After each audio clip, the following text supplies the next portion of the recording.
To może być zaskakujące, ale w pewnych sytuacjach dobrze jest, by fabuła w danym miejscu była dziurawa i nieoczywista. Wynika to z prostego faktu, że my jako ludzie mamy podświadomą potrzebę wyjaśniania sobie rzeczy, które dzieją się dookoła nas. Gdy mamy wszystko podane na tacy, to nasz mózg po prostu biernie pochłania informacje i nie myśli za wiele. Zaś gdy coś jest nieoczywiste lub dany wątek jest zaledwie poruszony podczas jednej czy dwóch rozmów, to prawdopodobnym jest, że będziemy na ten temat rozmyślać i próbować sobie ułożyć to wszystko w swojej głowie. Dziś kolejny raz wrócimy do Kronik Myrtany, by spróbować sobie odpowiedzieć na pytanie, co stało się z ojcem głównych protagonistów. Na wstępie odpowiedzmy sobie wprost, na ten temat informacji nie ma praktycznie wcale, co odsyła nas do słów, które mówiłem wcześniej. Cała sytuacja z ojcem to jedna wielka niedopowiedziana historia, która ma na celu nic innego jak zmusić graczy do własnych przemyśleń a propos tego, co stało się z ojcem braci. Na łamach całej przygody o ojcu słychać raptem kilka wzmianek, ale odpowiednio prowadząc rozmowy jesteśmy w stanie wpaść na pewien trop, który być może jest odpowiedzią na nasze pytanie. Zaczniemy nietypowo, bo od intra Kronik Myrtany. Poza całym wprowadzeniem nas w świat gry intro oferuje także krótki fragment, który pokazuje wykopywanie przez braci amuletu swojej matki. Wszyscy dobrze znamy stojący za tym motyw. Bracia chcieli w ten sposób zapłacić za transport, by mogli oni uciec z dala od wojny. Ale czy na pewno uciekali oni tylko przed wojną? Bezpośrednio w grze, dopiero podczas rozmowy z wujem możemy dowiedzieć się nieco więcej a propos ojca i jego przeszłości. To, o czym warto wspomnieć, to właściwie sam początek, w którym Kurt wspomina, że Jorn zdążył już mu o wszystkim opowiedzieć. Marvin przed ucieczką z Londra miał posprzeczać się ze swoim ojcem. O czym była ta kłótnia, tego nie wiadomo, zaś wiadomo jest, iż eskalowała ona do czegoś poważniejszego. Kurt zdaje się aż za dobrze rozumieć sytuację, bo jak sam twierdzi, on postąpiłby tak samo. Wuj wspomina także, iż ojciec Marvina miał swego rodzaju problemy związane z jakimś nałogiem. Z rozmowy możemy też wyciągnąć informację o tym, że ojciec Marvina był kowalem i żołnierzem oraz to, że gdy spotkał na swojej drodze kobietę swojego życia, to porzucił karierę, mimo iż miał on zadatki na wysokie stanowisko w szeregach wojska. Porzucając ścieżkę żołnierza, prawdopodobnie wrócił do pracy jako kowal, co pozwoliło mu się ustatkować. Kurt podczas całej rozmowy opowiadał o swoim bracie w samych superlatywach oraz o tym, że on zawsze we wszystkim musiał być lepszy. Takie nastawienie może sugerować, iż ojciec braci był stanowczy i przesadnie ambitny, bo skoro pozwolił, by jego jedyny brat żył w jego cieniu, to raczej nie był on osobą pełną pozytywnych uczuć. A skoro już przy ojcu jesteśmy, to warto byłoby też wspomnieć o matce. Ale praktycznie nie jesteśmy w stanie tego zrobić, ponieważ tak jak o ojcu są zaledwie skrawki informacji, tak o matce nie ma praktycznie nic. Wiadomo jest tylko to, iż zawróciła ona w jego głowie tak bardzo, że porzucił on swoją ścieżkę kariery, byleby tylko móc z nią spędzić resztę swojego życia. Ty jesteś cudowna kobieta. Moje żądło?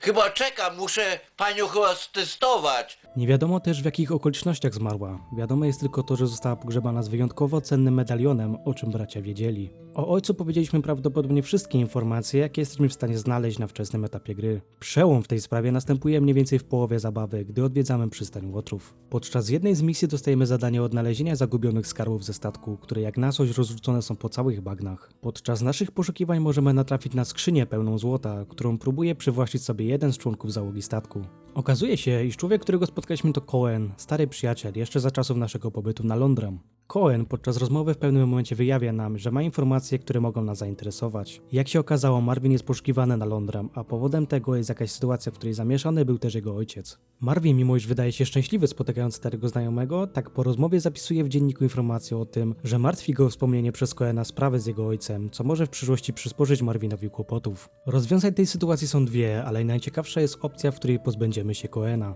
W takim wypadku Marvin w swoim dzienniku wspomina, że nie mógł ryzykować, bo Cohen wiedział za dużo o przeszłości protagonisty. No i w tym momencie wszystko zaczyna nam się powoli układać, no bo po co ludzie z Londra mieliby w ogóle szukać Marvina? Za dezercję, bo nie chciał walczyć? W takim wypadku Jorn także byłby poszukiwany. Cohen bezpośrednio wspomina nieco przybitym głosem, że chodzi o sprawę z ojcem, w którą zamieszany jest tylko Marvin. Wracając do rozmowy z Kurtem, w której wspomina, że wie o sprzeczce i o tym, co stało się potem, możemy wysunąć pewną teorię a propos tego, iż wyżej wymieniona sprzeczka przerodziła się w akt agresji, czego efektem była utrata życia przez ojca Marvina. Sam Kurt wspomina, iż jego brat miał problemy z jakimś nałogiem. Strzelam, że był to po prostu alkoholizm, w którym prawdopodobnie zatapiał smutki po śmierci swojej ukochanej. Będąc pod wpływem alkoholu, ludziom puszczają hamulce i robią głupie rzeczy, nie mając na uwadze konsekwencji swoich działań. Mogło być tak, że ojciec braci po utracie żony od wielu lat topił smutki w procentach. Ponadto nie było w domu osoby zdroworozsądkowej, która ponad wszystko chciałaby zachować spokój w rodzinie, przez co konflikt ciągle eskalował.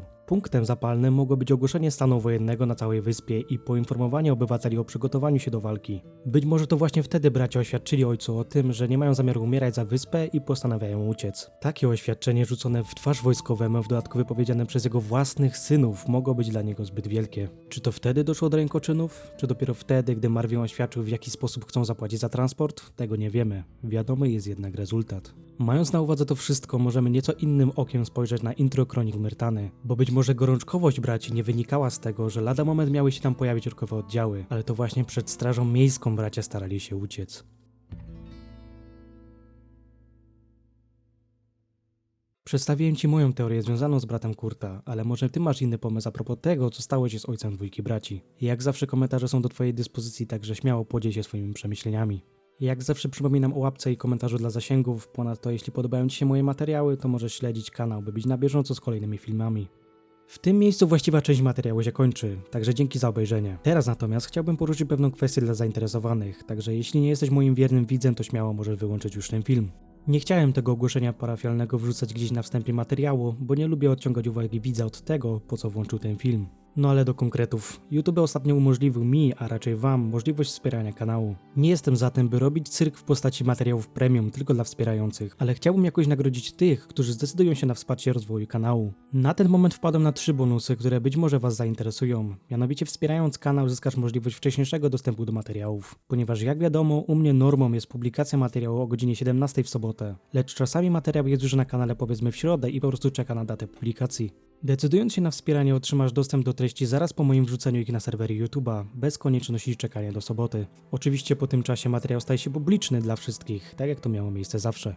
Dodatkowo wspierający otrzymają dostęp do zakulisowych materiałów odnośnie mojej działalności i przyszłych projektów. Jestem w trakcie nauki Blendera oraz rozpocząłem też współpracę z pewnym studiem tworzącym gry, także segment ten będzie mocno przeze mnie rozwijany. Dodatkowo dostałem propozycję, by robić kompilację swoich wpadek podczas produkcji, bo ludzie lubią śmiać się z czyichś pomyłek, także jest to opcja do przemyślenia. Na samym końcu wspierający będą mieli dostęp do mojej ramówki materiałów, a z niej bezpośrednio będzie można sprawdzić, nad jakimi materiałami aktualnie pracuję oraz jakie są w planach. Dzięki czemu z wyprzedzeniem wiesz, jakie materiały w najbliższym czasie trafią na kanał. I to w sumie tyle z ogłoszeń parafialnych. W razie pytań czy propozycji co do bonusów, jak zawsze zapraszam do mnie bezpośrednio na Instagram, gdzie staram się wam odpisywać najszybciej jak to tylko możliwe. Dzięki za wysłuchanie, tymczasem ja się żegnam i do usłyszenia niebawem.